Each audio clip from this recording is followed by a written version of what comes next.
Hi, my name is Mary Ellen Collins, and I want to talk to you about a very misunderstood type of mother loss, and that's mother loss by addiction.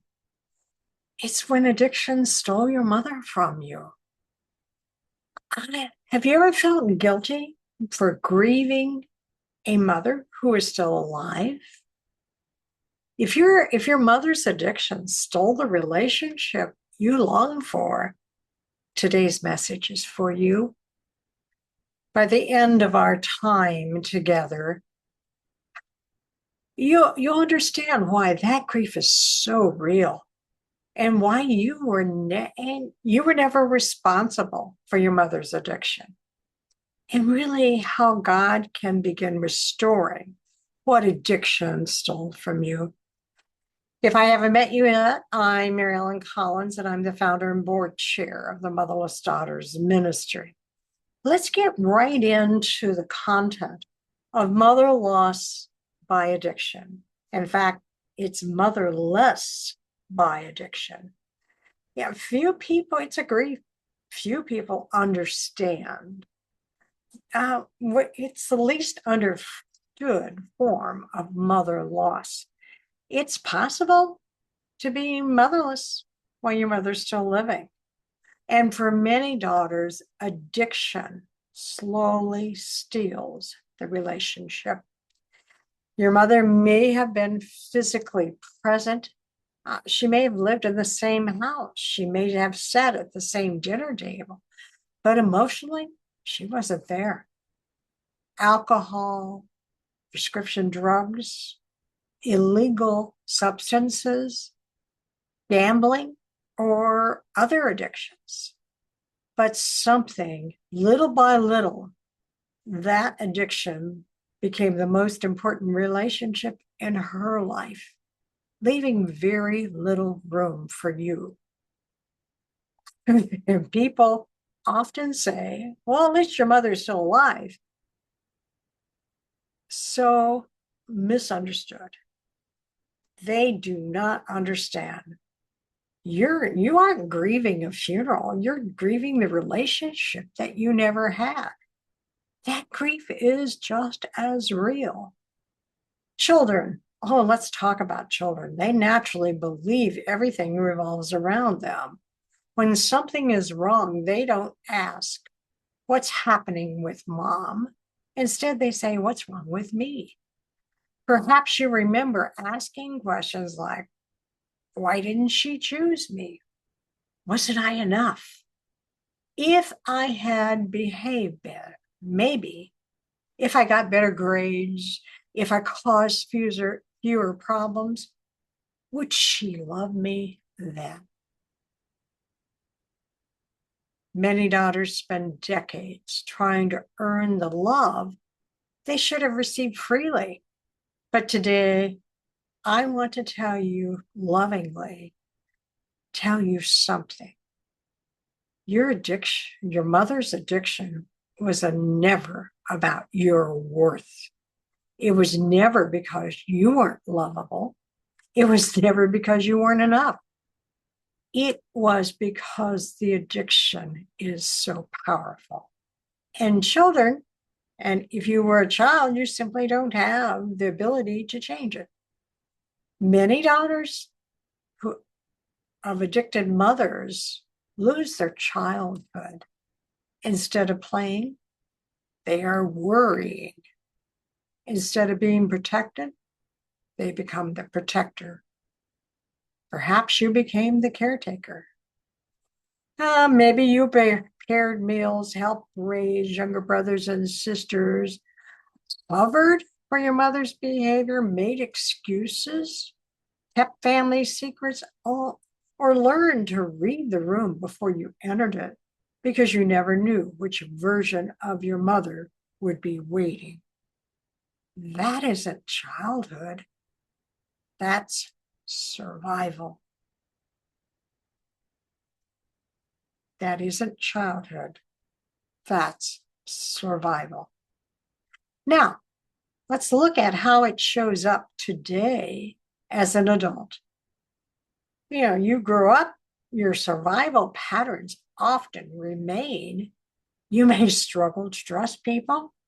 You may find yourself constantly trying to prove your value because you're the woman everyone depends on.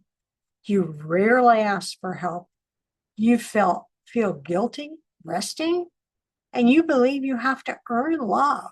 Or maybe you build such walls around your heart because disappointment simply hurts too much. These are not character flaws. They are survival strategies. They helped you survive your childhood, but survival is different than healing. God didn't create you merely to survive. He created you to experience freedom, peace, healthy relationships, and an abundant life. One of the things that you have to do, one of the greatest gifts that you can give yourself that you have to do is permission. Give yourself permission. Permission to acknowledge what was missing. Permission to mourn. And everyone who has mother loss by addiction knows that you have to be able to acknowledge what was missing and mourn. You have to grieve the childhood that you lost. You have to say permission to say, I needed more than I got. And many women feel guilty because their mothers didn't die, but grief is thinking that grief is only about death, but grief is about loss. You lost your safety, consistency, you lost comfort, you lost encouragement, you lost nurturing, you lost protection, you lost guidance. The mother that you needed simply wasn't available. That deserves to be acknowledged. Healing begins when we stop minimizing our pain and start telling the truth about it. And the most important thing, if you remember only one thing today, remember, you were never responsible for your mother's addiction. Not when you were 5, not when you were 15, not now. You could not rescue her. You could not heal her. You could not control her choices. We naturally carry burdens that you were never meant to carry as a child. Today, I want you to lay those burdens down. They were never yours to carry. God never intended you to carry them. Perhaps no one ever acknowledged your pain. Maybe everybody focused on your mother's addiction while forgetting the little girl standing beside her. God never overlooked you. He saw the child waiting at the window. He saw the birthdays that felt disappointing. He saw the embarrassment. He saw the loneliness. He saw every tear no one else noticed. And today, he still sees you. He specializes in restoring what life has broken. He places healthy people in our lives. He provides mentors, spiritual mothers, friends, faith communities. He teaches us what healthy looks like. He gently replaces lies with truth. Instead of saying, I'm not enough, he whispers, you have always been deeply loved. If your mother is still alive, healing doesn't mean becoming closer. Sometimes healing means creating healthy boundaries. Boundaries are not rejection, they're not punishment, they're protection. They allow you to love someone while also protecting your emotional health. Healthy boundaries create room for peace, and peace is part of the healing work. So perhaps today you've recognized somewhere in this message yourself. I want you to leave with these truths. Your mother's addiction does not define your identity. Your past does not determine your future. You are not damaged beyond repair. You are not forgotten. You are not alone. And healing is possible, not overnight, not perfectly, but one faithful steps at a time. As I close, please join me in this prayer. Father, I lift every daughter listening who grew up in the shadow of addiction. Heal the places in her heart that have carried guilt, shame, loneliness, fear, and disappointment for far too long. Help her release the responsibilities that never belonged to her. Replace the lies that she believed with truths of your word. Surround her with safe people, wise counselors, loving friends, and a healthy spiritual family. Give her courage to establish healthy boundaries where necessary.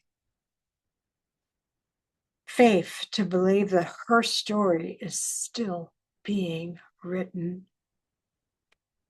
Thank you for being the perfect Father who never leaves, never forgets, and never stops loving. If this poem for you has spoken to you, let me encourage you in some involvement that will be happening in the month of October. We will be doing a connections group, a 4-week connection and conversation circle for mother loss by addiction. It's on our website at motherlessdaughtersministry.com. Please join us if this has spoken to you. Thank you.